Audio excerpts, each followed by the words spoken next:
What's up? Happy Friday. Welcome into the CHGO Bears Podcast presented by PointsBet. Use promo code CHGO when you sign up to get 2 risk-free bets up to $2,000. Welcome into the show today, guys. Adam Hoge, Nicholas Moreano, Will DeWitt with you. The Friday crew back together in full this week. What's up, guys? No, I thought Nick was going to go. He was giving me a look. I was like, oh, Nick's going to speak. I will hold back. No, but Adam, I'm doing well. Full into our summer break here. I know yours begins after today. But yeah, just definitely enjoying this transition from school year to summer life with the kids. It's been great. I'm going to give you guys a platform. This is your last show, and then you guys are out of here next week, right? This feels like the last day at school. I was kind of like, that's the theme for today. Last day at school. It's my son's last day. Will and I are both going on vacation next week. So, it's kind of, I don't want to say, don't worry. We put the prep in. We got a show for you today, but it is kind of like that last day of school vibes where you're like, we just got to show up and have some fun here for a little bit. And then we get to go home. I already got some meat on the grill, guys. I'm not even kidding. What you grilling over there? Oh, we're smoking ribs over the next 5 hours. And I got them going right before we, came down into the cave to get the show going. It was there you go. After OTAs, Adam, Patrick Finley was in the parking lot. He was going back into Hallis Hall. He's like, Nick, what should I put on the grill? I'm like, smoke some ribs, do some ribs. He's like, do I have enough time? And he never got back to me what he cooked that day. So I have to reach out to him, but ribs is a good choice for sure. One of my favorite things to grill, without question. Are you a dry rub guy there, Adam, first, and then you smoke? Yeah. Yeah, we got the rub. We got the rub on there. We got the, I'm doing it in that retro Weber kettle we talked about a couple weeks ago. And then so we got kind of a mixture of the charcoal and then the wood chunks. Yep. You get the smoke hickory, going. mesquite. What do you got? We went apple. All right. Little apple flavor for those ribs today. And there was like a cherry rub. So it's going to be good. That sounds great. I'll be over there in about 5 hours. Let me. I was about to say the same thing. Hey, that's the timeline. They'll be ready in 5 hours. So sweet, perfect. You're gonna have to figure out how to do the next hour in the car here on the show. But come on, you're a technology guy. There he goes. He gone. And Will has left us. There we go. Oh, there. See, I told you he was good with technology because I would not have known how to do what he did. Well, did you do that for the memes there? What just happened? That's it. I had to commit to the bit. Okay. You're lucky I was sitting here because otherwise I would have just been walking around closing doors. I found out I got locked out after. I thought I could just inject myself. Nope. No. Yeah. Lawrence just had a heart attack probably. Yeah. I'll be over in less than 5 hours. So we're going to have to drink some bourbon or something before. Oh, yeah. Bourbon will be discussed here on the show too. Okay. By the time we're out I'll of here. leave. Absolutely. All right. There's our producer, Lawrence, who's with us today as well. All right. We're doing some football to talk about. Welcome into the show. Appreciate everyone being here on this Friday. I hope everybody's ready for a big Memorial Day weekend. I know I am. And for Will and I, we get to just carry it into a full week. I love it. So sorry, Nick. But actually, I should say Nick's got a awesome week planned next week with you guys, with some guests coming in, some guest co-hosts. So you're definitely going to want to tune in all next week because they're going to have a lot of fun, and I'll certainly be watching along the way too. Maybe I'll surprise you guys too at some point. Just jump in like the way Will just did, in and out. There we go. There you go. I'm not making those promises. I will respect my personal time on my vacation, and I'm going to be hours and hours behind y'all over in Hawaii because Lawrence. Yep. Lawrence got there before me, but I'm going to go there, and I'm staying a little bit longer. Which island? I'm going to Maui, so literally just following Lawrence here. I made the decision before him, though. Did you, though? I don't know. I don't know. Independent of you, at least. I don't even care if you made it after. If I could, I would just book a trip right now and go next week, too. I would copycat Lawrence. Oh, my God. It's Hawaii. Who cares? We'll have to talk after the show. I've only crossed the Mississippi one time, like in air, on the ground. So this is exciting times for the DeWitt household. That's exciting. It's amazing. You're going to have the best time, and you're lucky that you're staying longer than I was. I have so many dinner reservations lined up that I'm so excited to try some food. Is Mama's Fish House one of them? And then I'll leave. No, it's like you said, they're reserved too far out. But as long as I survive the helicopter tour without doors on it on the last day, you'll all see me in a couple weeks. Is Jimmy Graham flying you? That'd be awesome if he was. Like, oh, Jimmy. As long as he's as secure as he is in a red zone, I feel like I'm in good hands. Yes, very secure. I love that you're going doors off, because the helicopter tour is like the coolest thing I've ever done, but I could not convince my wife to go doors off. And I just booked it and told her it was the only option. Yeah. Oh, there you go. That's a veteran move right there. Damn it. Why didn't I think of that? But the views are insane with the doors off compared to like the little window. Yeah. And if they get shoved in the middle, you're not seeing much. And if I'm going in the air to look at the island, I want to make sure I do it right. That's pretty good. Wow. It's going to be amazing. Somehow you made me jealous, even though I'm taking a week off myself. That was very well done. All right, guys, let's jump in. This was not how I expected to start the Bears talk today, but TJ is asking if we have a Trenton Gill update. Did I miss something? Just an update. Just an update on how he's doing. Yeah, I guess so.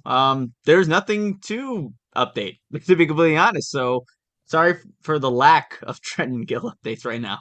They're not punting during open media time?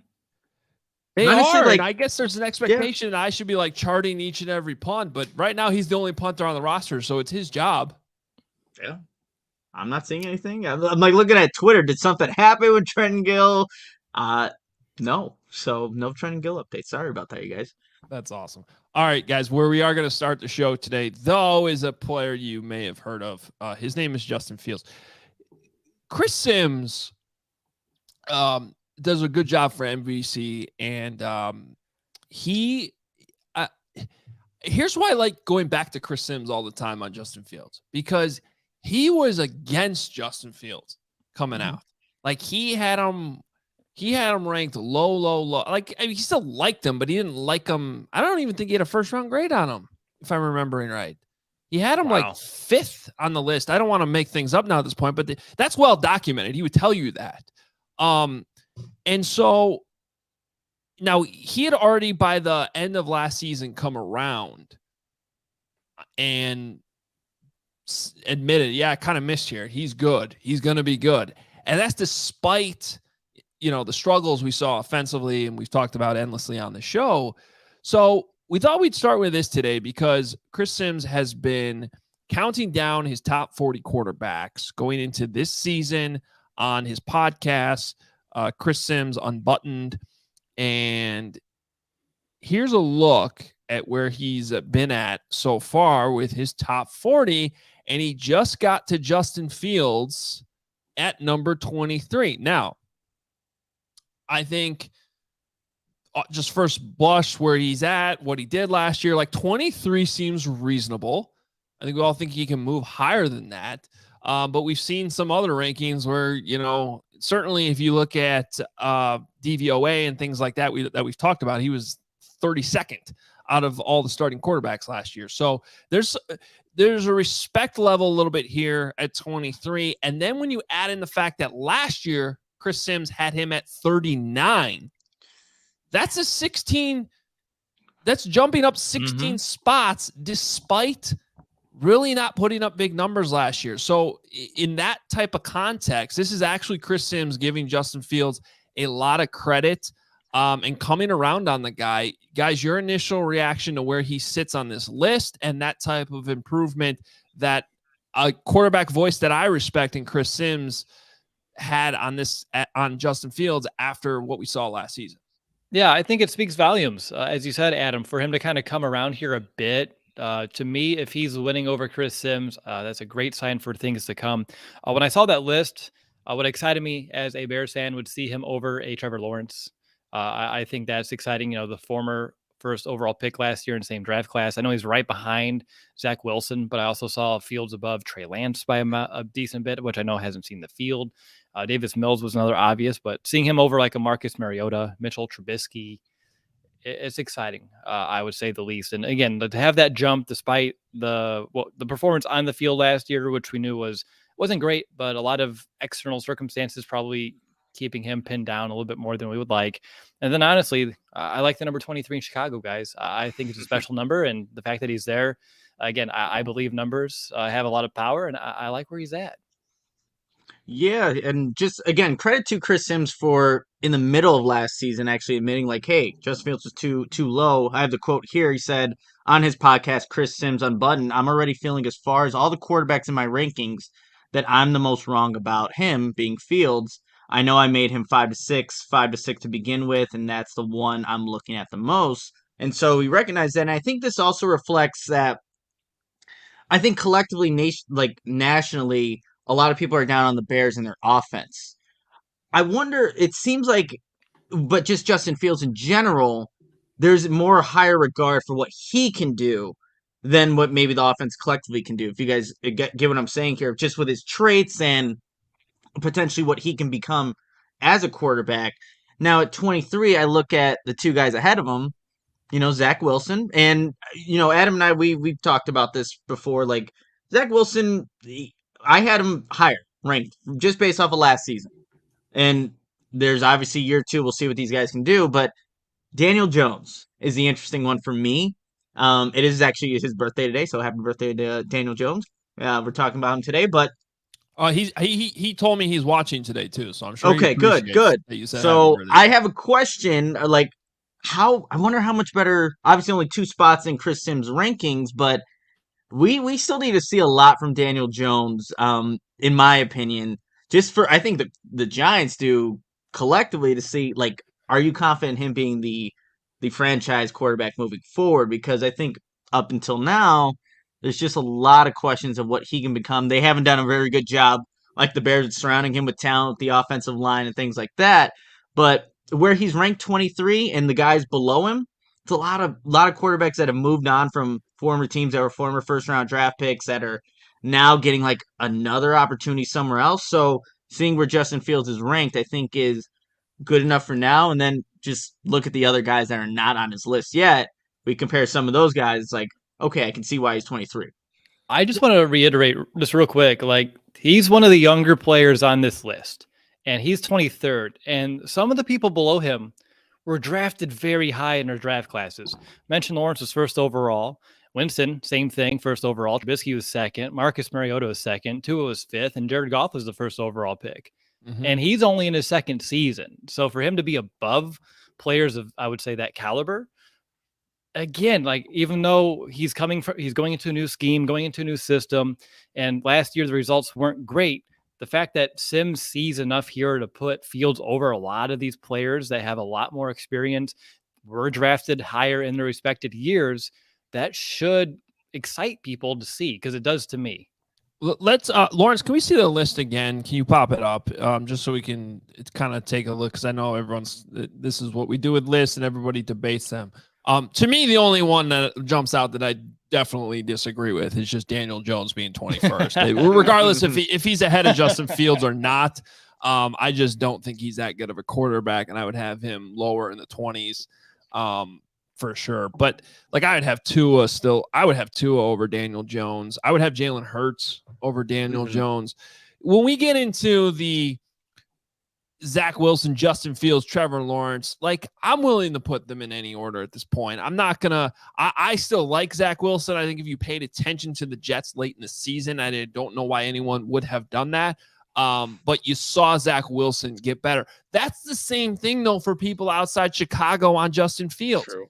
Why were you watching Chicago Bears football late in the season? You shouldn't have been. But for those that did, and so those of you that saw the glimpses, and this was something Chris Sims talked about in his breakdown of Justin Fields, was every single game you saw at least one wow throw. Wow. Like, one of those throws that's like, yeah, that's a special NFL play. And when he talked about Trevor Lawrence, why he had Fields ahead of Lawrence, what was it very interesting to me, and this was something that did stand out to me last year too, is he liked Fields in the pocket better than Trevor Lawrence. When Lawrence was in the pocket, he wasn't as accurate as Fields was. So for all the things we complain about last season, and there's some valid points about how, he needs to clean up his feet and he needs to speed things up a touch. I agree that there were times last year despite everything breaking down around him and him not really having a number one wide receiver, he was still looked pretty damn good just as a pocket passer. And we know all the special things he can do outside the pocket. So I found it very interesting that he put Fields ahead of Lawrence. I don't necessarily have a problem that Zach Wilson's ahead of him because I still think like the jury's still out on all of those guys. Mm-hmm. But I just think that this is sort of the point I've been making now for months. When you see he has Trey Lance 31st, well, I'm sure a part of that is he just hasn't seen anything from Trey Lance. But he has seen Justin Fields. So what I'm getting at is the people that know quarterback play, the people that are not just going to sit here and look at his stat lines or look at his DVOA on Football Outsiders, the people that actually studied Justin Fields in the shitty environment he was in last season, understand that there's some really good stuff there that can still make him a very, very good quarterback. I feel that way about Zach Wilson. I feel that way about Justin Fields. I feel that way about Trevor Lawrence. I still feel that way about Trey Lance. We just haven't seen it yet. So I think there's a lot of good stuff to come from these quarterbacks. And I think he's clearly going to have Mac Jones ranked ahead of all these guys because you don't see him on that list yet. I just appreciate that NBC used the Fresh Prince of Bel-Air font for his top 40 QB countdown font. It's a fun font. Yeah, solid font. I saw a comment from Devin, about that wow factor that Fields has, and I've been going to Chicago Bears training camp since I was a kid, like second grade. So I've seen a lot of quarterbacks, at the NFL level play in person, or at least practice in person. But when we got to training camp last year, Nick and I were sitting in those bleachers together. There were like 3 or 4 throws in there, just that one practice where I look at Nick and just go like, is he for real? Like, did he actually make that throw? And same thing in the preseason, during the regular season, sitting in a box. Like, that wow factor is real. I've seen it. Like, those dropping throws is something that he has up his sleeve. And there are times too, like you said, like he made the most of a real bad situation, and there are plays that didn't happen that could have, with a slightly better coaching, receivers adjusting slightly differently to those routes. We always talk about the Komet drop against the 49ers in the end zone.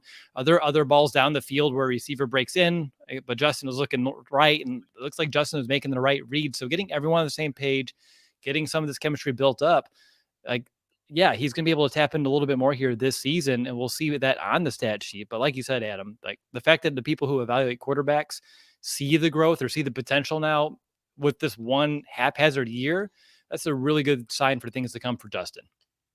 I think one of the big takeaways from just watching Chris Sims' segment on Justin Fields was the amount of times he said, wow. Every other sentence, wow, he's got the wow factor. Wow. Whether he's running or passing or whatever he was doing, he was really impressed with Justin Fields, like you guys said, in that situation. But you brought up the name Mac Jones there, Adam. I wonder how much further, though, he's going to be ranked above these guys. Because you've heard from the people who cover the Patriots, they'd rather see a Justin Fields, and his ceiling compared to what Mac Jones is right now, like how much better is he going to get in year 2? You never know, but it just seems like I'm feeling like after Daniel Jones, a couple more slots, you'll see Mac Jones put on that list, and then you'll see what happens in year 2, and then we'll reevaluate this list from Chris Sims a year from now. Yeah, and I think the criteria for the stuff matters, and it sounds like for Sims, this is a list of,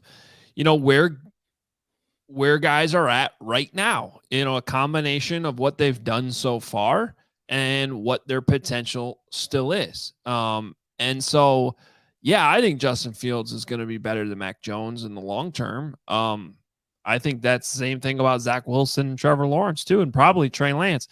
But also, we got to give Mac Jones credit for what he did last year as a rookie. Absolutely. In fact, one of my smaller gripes that probably no one else cares about is I would have had Davis Mills higher. Davis Mills, he had at 35. I thought Davis Mills last year, over Geno Smith? Like, I'd put him over Geno Smith, Sam Darnold. Absolutely. Yeah. Marcus Mariota, I'd put him over Mitch. Mm-hmm. Tua, question mark? And he's going to be working with Pep Hamilton this year, and that's a pretty good combination. Well, Pep was already there last year, wasn't he? He was. He just got promoted, I think. Yep, I think Yeah. that's what it was. Yeah. So, that's just don't sleep on Davis Mills. I'm not saying Davis Mills is going to be in the same category those other guys that got drafted ahead of him. I would give him a little bit more respect in this list. I mean, same thing. Tyler Huntley.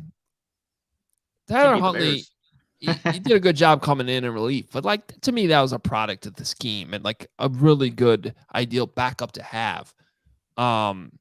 Davis Mills had put together a pretty damn good season overall. In a crappy situation in Houston. Very crappy situation. Yeah. We know a thing about those. Yeah. All right. Well, that's a fun way to start the show. We got some more coming up here on a little video the Bears put out the other day that we're going to break down a little bit like it's Hard Knocks. The best way to support CHGO, though, is to download the PointsBet app. Use code CHGO when you sign up. And if you do that right now, you'll get 2 risk-free bets up to $2,000.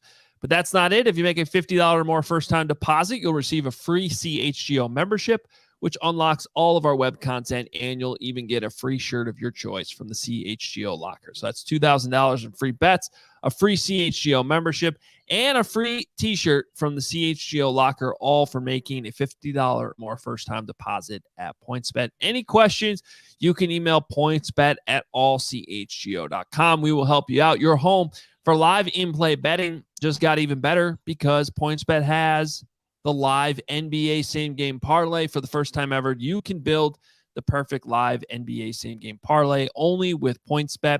Boost those parlays too. You can watch live, parlay live, boost live with PointsBet, and online sign-up is available now in Illinois. Download the PointsBet app right now. Register your account from start to finish, all from your phone. What are you waiting for? Once the game starts, don't just bet. Live your bet life with PointsBet. Gambling problem, call 1-800-522-4700. I see Tom in the comments here. I think I know the whole PointsBet ad reads by heart now. Probably do. We say them every single day. You should know them.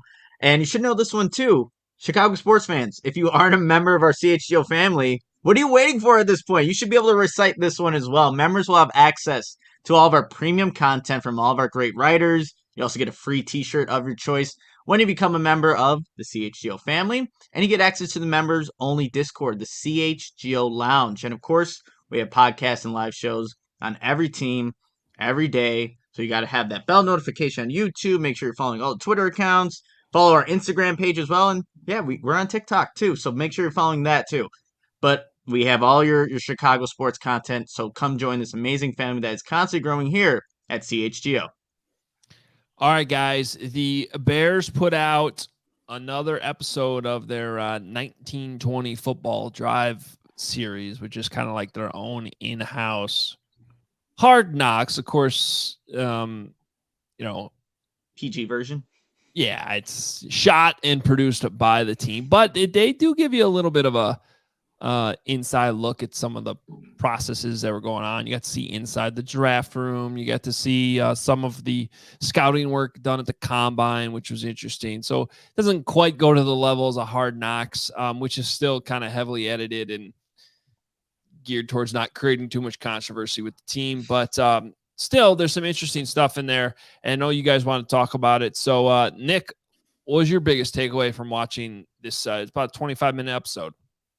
Yeah, 25-minute episode. I think a lot of people were talking about how the Bears did not expect to, at number 39 to have Kyler Gordon there. We got a glimpse that they'd done mock drafts. They simulated who would be there. So at 39, when Kyler Gordon was there, it came, I guess, a little bit as a shock to Ryan Poles, Ian Cunningham, that Bears organization. They obviously took him, but Jaquan Brisker was also obviously being their second round draft pick. Highly regarded for them, but seeing like the insight of when that was unfolding, like, oh man, we're about to get the guy that we didn't think was going to be here based off the simulation that we were doing.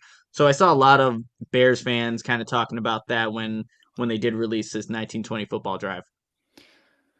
When I watched it, I thought it just re-solidified my gut feeling about the trust factor that I'm having with the organization right now, because that's what they told us immediately after draft. Like, hey, we had Kyler up there. We did these mocks. We didn't think he was going to be there. And he was. Like, that's what Poles told us that same exact night.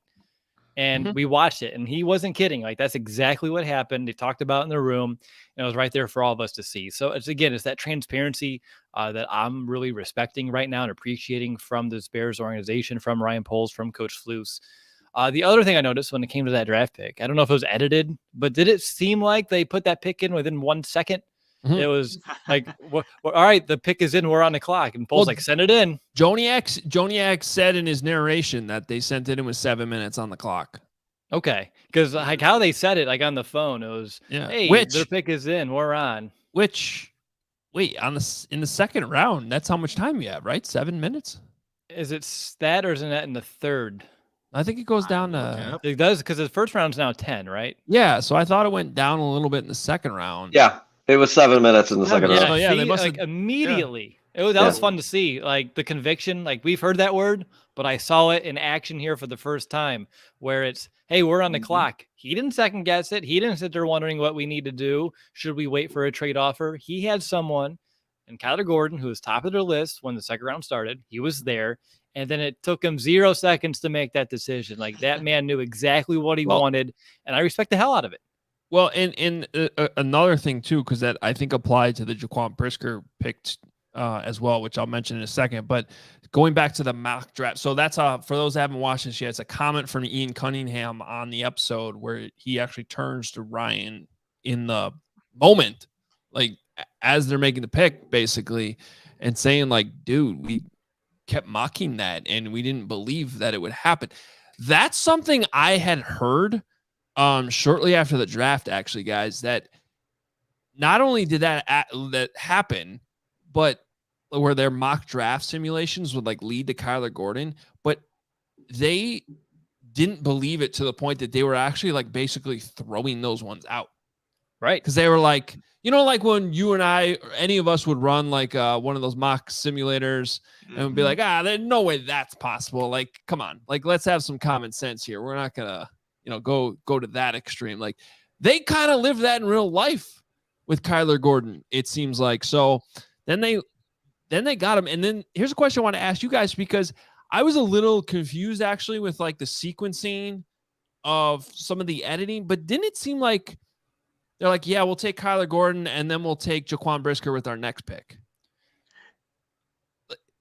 Even though there was many picks between, like, because there was another 9 picks, right? Right. How did they were just saying that's our plan? Like that kind of confused me. To me, it sounded like when the second round started, they listed their top 2 guys that they would feel most comfortable at 39, and it was Gordon and then Brisker. And then they said Gordon, what it was. Yeah. And then Brisker was there, later on, and they're like, "Really?" Like, and I think they told us that too that same night. I think they said they were top 2 on their board. They thought no way in hell Gordon was going to be there, and he was. And then when they're on the clock, 10 picks later, they thought no way Brisker's going to still be on the board, and he was. And they're like, "Oh my God! Like, we got our top 2 choices." And I am fairly confident that's what they told us as soon as that second night was over and Nick was at Hallis Hall. I really think that's what Nick was relaying to us on that show. And that's actually a very important point, Will, because every single general manager got to their podium in the press conference and they said they drafted the guy that they wanted the whole time. Okay. And they all say that. No one gets up there and goes, yeah, he was like our 5th choice. And, the teams traded up ahead of us and took our guy. We're sitting here all pissed off. No one says that. No, but that does happen. So that's why I think what you're getting at, Will, a little bit is like when the GM comes out and says that on draft night, you're like, okay, maybe, but you don't really know was it really your top guy. So to see this play out in real time in the video, in the episode, where I think you're right. Now that you say that, well, I think you're right. That was probably a shot from before they actually put the picks in, where they're saying, all right, we'll take Kyler Gordon, and then Jaquan Brisker would be our backup option. Mm-hmm. And then it plays out where they actually ended up getting both picks. Like, that's pretty good proof that that's actually how they felt. And that's really the case, I guess, regardless of how these careers play out, that's a heck of a first draft night for Ryan Poles as a first-time GM. Yeah, no doubt. And I think that's a good segue, because at the end of that video, we see Matt Eberflus congratulate Ryan Poles on the draft that he, being his first draft for the Bears. and he gives him a little gift. And this was like a big on Bears Twitter. What is it? There we go. There's a picture. Yeah. What is that, you guys? So I thought it was Woodford Reserve at first glance. I'm fairly confident it's bourbon. I think the bottle's not flat and wide enough though to be Woodford. Okay. The more I look at it, I don't think it's Woodford Reserve, but I do think it's some type of bourbon. Here we go. Jeff from Windy City Gridiron, he quoted me in the tweet, and there's been a long Twitter thread of potential bourbons that it could be. We have Elijah Craig. If anyone's familiar, could maybe that be it? You mentioned that one. There's also Jefferson's Ocean. I know that before we went live. That's the one he's thinking. Let's see. Jefferson's Aged at Sea. Another one there. But yeah, we won't. I think we're gonna have to just ask him, Adam, when we're at House Hall next time. Like, what'd you give Ryan Poles? It's got to be expensive now. I think it's a Jefferson's, like Drew said. There's a screenshot or like a still, or at least when I was rewatching it again today, that wasn't what we just shared. It shows a side label, and one of Jefferson's has a side label that looks very similar. So I'm going to go off of that context clue. I know this is very important. Like, we must know what the victory drink of choice is inside of this building, because obviously it's a winning formula, or at least it seems like it. There you go. Well, first of all, regardless of what it is, I have a lot of respect for Matt Eberflus that's the gift, because I'm at least going with that as bourbon, which is right up my alley. So since we're so close to the finish line here in our last day of school is the theme today, I got some ready. We got the big boy here. There you go. This is what we make old fashions with in the whole Hoge household. Then we go straight to the makers. But then if we're just, sipping on it, we got the High West. Anything High West, if you've ever had High West, it's awesome. It's out of Park City, Utah. They make a campfire whiskey. It's like, for those that might like peaty or smoky whiskeys, it actually tastes like you're drinking a campfire. It's almost a little bit too much. And then this one I just bought yesterday at Costco. I had it last night. Noble Oak. I think it's out of Ohio. Definitely oaky. I liked it. Very nice. What about you, Will? What's like your go-to or? Maker's Mark would be if I'm going this route. Honestly, though, like since the wife was pregnant last year and we, decided like if she's not drinking, I'm not drinking. I've been kind of slow at getting back into it, which not a bad thing. Just with a baby around, but yeah, if I'm going like with bourbon, Maker's Mark is like definitely where I lean, just because it's readily available, it's good, and it's not overly expensive for, like my budget right now. Maybe one day I'll have a Hoge budget, but I'm working my way towards it. The Hoge budget. I still buy it at Costco. Right. Yeah. I don't have a Costco. Whoa. Oh yeah. There's no Costco. Indianapolis, I think, would be my closest Costco, but I'm not driving an hour to go to Costco. Yeah. I don't blame you for that. There's like a Sam's. I mean, you're going to drive 5 hours to get some ribs. That's true. Priorities, man. Priorities. 5 hours from some ribs on the Weber, which I have the same little Weber that Hoge has too. Like, I don't have to do work. I'll handle the drive. We can just stay up there for vacation at that rate. But no, we do have a Sam's Club. I just haven't became a member. I don't need to buy that much in bulk yet. Once my kids get a little older, maybe. But right now, with just a baby and a 9-year-old, not so much. Yeah. Well, I'm still surprised by it though. It is a college town. We got Walmart, Target, Kmart closed. Okay. That's about it. Sam's Club. There's a Rural King if you want. If that's your thing. How about a Zare? Is there a Zare? Anyone remember Zare? What the hell that is? Oh wait, I'm sorry. I'm the old guy. Venture? Are you dating you guys yourself? remember these things? Oh, I'm definitely dating myself. Venture, Zare, service merchandise. No, none of these. Okay, I'll stop. No. Sears, Macy's. What other dead box stores do you want to name? Yeah, true. I've actually been on like a little tequila craze. I don't know why. Just a bunch of margaritas. It's getting close to summertime, so you were making a margarita right before the show. I did get all the ingredients set, but I had a blender going or like the top of it, and I was like, "What are you making a margarita right before the show?" I should have. That would have been fitting for the last day of school kind of theme that we got going on here. But afterwards, tequila time. Tequila time is a good song. All right.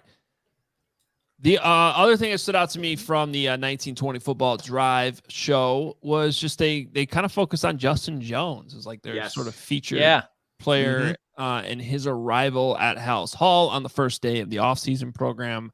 Thought that was interesting, but you could tell that he was excited to be there. Like since this is the last day of school, that was like the first day of school for him. And a lot of people aren't excited to be there on the first day of school. Some people are, and he definitely was like excited and juiced up to get there on the first day. And it felt like an orientation. You walk in, you get assigned your iPad or your Windows Surface, whatever the device of choice is inside the Bears organization. And then you go to all these different rooms and you get, whether it's a physical check or your equipment checked out. It felt very much like a first day at school orientation type of vibe. But yeah, you're right, Adam. Like the fact that he was heavily featured, more so than, Pringle wasn't featured really at all, which I would assume would have been the bigger one to kind of feature. Maybe they're trying to really push him in hopes that, we forget about Larry Ogunjobi falling through. I don't know. It just was a surprise to me too. Well, out of the guys too that they signed from that free agent class, like the 2 years, $12 million, like that's the guy that, needs to really be a big focal point for this Bears defense as a 3-tech. But like you were saying, Adam, he seemed really excited to be in this Bears organization to really get to know his teammates and see how they operate and see what they can accomplish together. I think he described like it's a football team is like a well-oiled machine. You do everything together, you can get some good results out of it. So we'll have to wait and see what Justin Jones can actually bring to this Bears team. But 2 years, $12 million, the contract. They want to show him a little bit more, just to show he's a big piece. I enjoyed just kind of seeing him, and because I feel like, and look, you're probably right. A lot of that, just them choosing him is probably like, hey, here's the guy that try to get excited about the guy that's not Larry Ogunjobi. But, I also feel like we are sleeping on him a little bit because he's not Larry Ogunjobi. And he still falls into the category like a lot of these guys, like Byron Pringle or Equimania St. Brown, of players that have either been underutilized or, I think more in Jones's case, he's just had some injuries that have held him back. And like, there's just they're hoping for untapped potential. Stay healthy, and he could be that guy. I'm a little bit more skeptical, I think, with Justin Jones, because if they were that excited about it, why wouldn't they have just signed him first? But it's still, I still found that part interesting. Yeah, I did too. And like you said, hopefully we are sleeping on him. That would be best case scenario for all of us here. And I'm someone that I do like to keep expectations lower for people so they can exceed them. Something else that stood out would be like the whole event with Justin at the Blackhawks game. Like I know we saw some of that already, but to kind of see more of it was exciting, whether it be the personality coming out of Tevin Jenkins, which he's been very much, hidden away ever since he's been drafted by the Bears. So to see him kind of making jokes, cracking it in the elevator was a lot of fun. Larry Borum was a little bit more quiet spoken and, timid than I would expect him to be as well. So they're kind of polar opposites for being camaraderies in the same draft class at the same position. So that was interesting. Just him hanging out with his teammates at the game. And now I know who I would not send out for a shootout if I was ever coaching a hockey team and there's a tie. I don't know if Justin's my guy. That's tough. I've never done it before, but that doesn't look easy from the distance that they're doing it from. Like, yeah, I wouldn't be any better. No, I don't think I've ever done it with that board that they put out there. I Yeah, did do it. When I worked for WGN Radio, we had an opportunity to have like a holiday party out on the United Center ice, which was fun. And like the Blackhawks hooked us all up with hockey sticks and stuff. So you can, wide open net. I think we were trying some shots. I think Mark Carmen was there. We were trying some shots from, from center ice. And I think maybe made one or two, but you put that thing on there and you have to get through the 3 slots. Like that looks impossible. I was at a Blackhawks game where they had a mother and a son kind of do it. None of them got into the slot there, but because the sun was like so close, they're like, all right, you get a paid vacation for a week just for one of them. So I guess they want to go. They have to pay for the other person, but got that close. Sometimes it pays to, almost be there. Sorry. I just, when your brain goes faster than your filter sometime, I'm glad I caught it. So when you said you and Carmen are out there doing like half rink shots, I was thinking of like Happy Gilmore with the endless love song. And the lights are off. And like, oh, I didn't. Oh no, I missed. And Mark's like, oh, I didn't see it miss. Like I thought it went in, and then you guys embrace. Like that's where my mind went immediately. I'm like, calm down, Will. But it's a good movie. No, that's awesome. The kids. I mean, I'm not going to confirm or deny that was the case. There may have been a guy on the Zamboni. Yep. Oh, that guy was creepy. But it was one of the movies I would rent on pay-per-view all the time. I was an Adam Sandler. Would it be Stan? Is that the correct way to say things now? But like as I was a kid, I don't know, but I would rent all of his movies on pay-per-view, and they would send T-shirts of the movies with the bill, and my stepdad would be pissed because it was like a $200 bill, but at least he got a free T-shirt. I have a Waterboy one from it because I would just over and over again, even if it was 5 minutes left, I'd order it. I didn't know it cost money. Because we're talking about Adam Sandler real quick, you guys. I know Kyle Brandt on Good Morning Football, they ranked what was better, Billy Madison or Happy Gilmore in terms of his movies. I believe Kyle Brandt with Happy Gilmore. Just curious as to your thoughts. If you had to rank it between those two, or is there another? Yeah, Will's he just disappeared into the green screen, just like he did earlier. He ran through the green screen. There he goes. All right. So we got from Big Daddy, Scuba Sam. Okay. Scuba Steve. Yeah, but Steve. he is Sam Scuba the little Steve's, one? No, Scuba Sam is when he dresses up as Scuba Sam to talk about his son, Scuba Steve, to the boy in the bathtub. Because he dresses up on full nine. Okay. We got Bobby Boucher. Okay. Yep. I didn't know this was going to be this is great. Funko Pop Hour with Will. And then we got, let's see. Creepy. Yeah, so we got Bob Barker here. And he's going to punch the daylights out of Happy. See, okay, I that was a great little nugget to put in there to answer Nick's question, because that scene is why I go Happy Gilmore over Billy Madison. Because as good as Billy Madison is, it's a great movie. Mm-hmm. I don't think that there is a scene that is as good as the Bob Barker Happy Gilmore scene. It's just so good. The price was wrong. But what about Uncut Gems? You know what? I didn't hate that movie. Yeah, Uncut Gems was amazing. It was just like insanity from the moment it started with something. Yeah, that movie doesn't stop. Oh yeah, just intense like the whole time. Have you seen the trailer for Hustler, his new one? No. Is it like a Gems? No, he's a like an NBA scout, like a down in his luck NBA scout, and he goes to Europe to find some random dude, and a bunch of like actual NBA people are in it. He loves basketball. That's gonna be a good movie. Mm-hmm. Yeah, I watched that. Yeah. And I am with Nunu. Uncut Gems, the #1 Adam Sandler movie. Okay, but you didn't answer the question. Billy Madison or Happy Gilmore?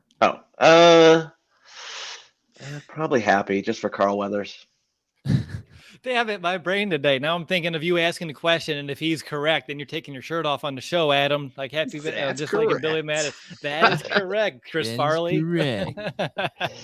Well, I like the part in Billy Madison where I think is he in 3rd grade at the time? He's like, "Don't ever leave," or like he's like shaking the kid's face, and it's just you can see it all jiggle. Like every time I see that, I die of laughter. He's like, "Don't you ever leave." It's amazing. Love Wedding Singer. Wedding Singer is actually right up there for me. I love that movie. See, Wedding Singer, and I mean, they're all good to me in Waterboy, but your name's going to be Julia Gulia. But I don't know. Happy Gilmore and Billy Madison to me are on a different level. Mm-hmm. They just are. Yeah. Sure. All right. Adam Sandler, if you ever want to join the show to talk anything, please let us know. I would love to be here for it. When is our Adam Sandler movie draft? I can't wait for that one. Ooh, we should do that. I would do it. That's a good summer content right there. Mm-hmm. Yeah, sure. I would do I like it. that. Hey, All if you right, enjoy guys. CHGO, one way to help us continue to grow is to download the PointsBet app. Use code CHGO when you sign up. Not only are you going to get 2 risk-free bets up to $2,000, but if you make a $50 more first-time deposit, you'll receive a free CHGO membership, which unlocks all of our web content, and you'll even get a free shirt of your choice from the CHGO locker. Any questions, email pointsbet@allchgo.com, and Adam Sandler will respond to you personally. And if in case you missed it, online sign-up is available in Illinois. You can download the PointsBet app right now, register your account from start to finish, all from your phone. You'll be signing up with the fastest sports book, easier than ever, so you can start living your bet life in seconds. What are you waiting for? Once the game starts, don't just bet. Live your bet life with PointsBet. Gambling problem, call 1-800-522-4700. I'm going to have to bring up like Adam Sandler's movies now and like pick out a uncut gem. Be cut, but you know what I was getting at there. We get you. Do we? I see people in the comments just putting in different lines from, was it Billy Madison when he's in the bathtub? Shampoo is better. No, conditioner is better. If you pee your pants, peeing your pants is cool. All the then cool I'm kids Miles are doing Davis. And I'm Miles Davis. All right. Hey, man. Last thing I wanted to do, and I will still come up with that underrated Adam Sandler movie. Springing this on you guys kind of as the last day of school. I don't know. Ooh. I'm gonna throw a bold prediction at you as I can dodge it now. Just turn on. We can turn this off, and then I don't have to talk about it for a week. So then people will forget about it. The more and more I think about it, I am buying into this wide zone running scheme that the Bears are pushing. And I think David Montgomery is going to have a big year.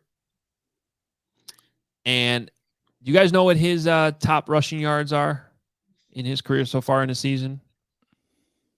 No. It is, he got over 1,000 one time. It was 1,070 yards back in 2020 in just 15 games. 247 rushes. I am going to say that he goes over 1,200 rushing yards this season. That actually should be possible when you think about how the Bears never committed to the run. Mm-hmm. And now I think they're going to.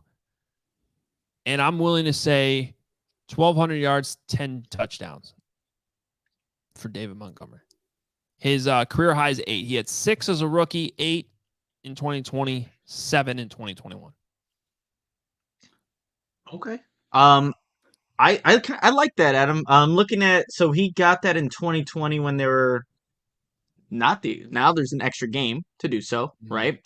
And if he can stay healthy, there is a commitment to run the football. No doubt about it with this coaching staff. You can see it with adding a fullback, seeing what is going to be asked of Cole Kmet, and I think this is going to help out Justin Fields if they can actually run the ball. I just wonder how involved a Khalil Herbert's going to be this year compared to his rookie season. That's the only way I don't see David Montgomery getting maybe those stats by the end of the year, but there's definitely going to be more opportunities, and with this scheme, he's definitely capable of it. So I don't think it's that crazy. So you don't have to go away and go on vacation and hide from it. Like, I think that's not that crazy to think of. It's not in terms of his role. As much as I think they're open to all the possibilities out there in terms of divvying up the workload, like if he becomes dominant, like they're not going to take him off the field. He is in a contract year. He's going to be playing at a higher, at level that we've ever seen. I'm assuming just in order to make his best case for a decent payday after this season. And with how NFL running backs and their lifespans, like this is the time for Monty to go make his money. And then, like you said, like this scheme should better suit him. If the Bears have a legitimate passing threat as well, that should lighten up some of these boxes for him, which will help too. And each and every year, guys, if you look at the yards, after contact on average, he's up there in the NFL every single time. The issue is he's being contacted in the backfield every time he's touching the football. Yeah. So if he has a little bit more wiggle room, he can get a little bit of head steam behind him and gain some positive yards before the defense is able to touch him. and he's able to fight through that first contact there and then get those additional yards, then that average will go up and he can have more than what is it 4.3 that 2019, 2020 season, whatever the year's. Yeah, it was 4.3. Yeah. So he can average a little bit more than that without question.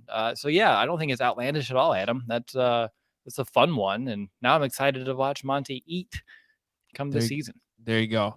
All right. We should have mentioned Big Daddy before, obviously. I've written it down. Ooh. I've written it down. So it's on. Oh, there it is. It's on a note card. Yeah, I know it's on a podcast too that we could go to YouTube and watch, but it's. Where does that go now? Where? I don't know. I mean, I know this is like an Ernie Johnson thing. Apparently, he does this. He post-it notes at the. I was gonna say you need to bring that into the studio, and we got to hang them somewhere. Smells good, fresh Sharpie. That'd be fun. Nice handwriting, by the way. Good. I was gonna say I like your handwriting. Yeah. You know, I'm not messing around. Oh. Mine's chicken scratch. It would have been like mine is god-awful. Squints. My signature. Sandlot, good movie. There you go. Okay, should have mentioned Big Daddy earlier. Yeah, which is basically my son and I in New York City last weekend. we did. Big Daddy. We scuba Steve and Sam and Bob and all those scubas. Scoops. Mr. Deeds was like one of the underrated ones I was going to bring up. When he was whacking the butler's foot with the fire pick. Yeah. And then I'm going to give you one that's a little bit more controversial because I think this is one I would describe. Oh, God. You're going to say 50 First Dates, aren't you? No, I'm not. I'm going a little bit newer.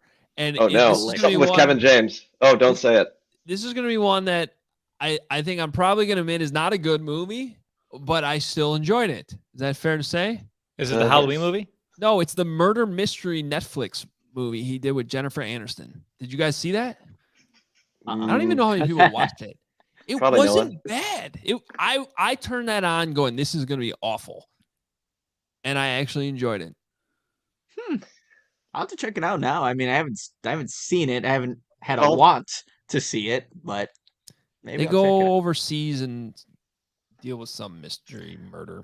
I don't. What about Click?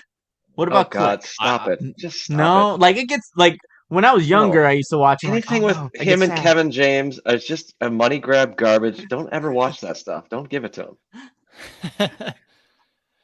Oh man, you gotta have respect for Adam Sandler. That this many years later, 2019, 100%. He's doing a movie where Jennifer Aniston's his wife. I mean, he's got the life. He just walks around in those long ass shorts and a t-shirt, baggy, oversized t-shirt. And he hoops every day, and I think he lives in Miami or in Maui or somewhere in Hawaii, right? I mean, he's just living a life.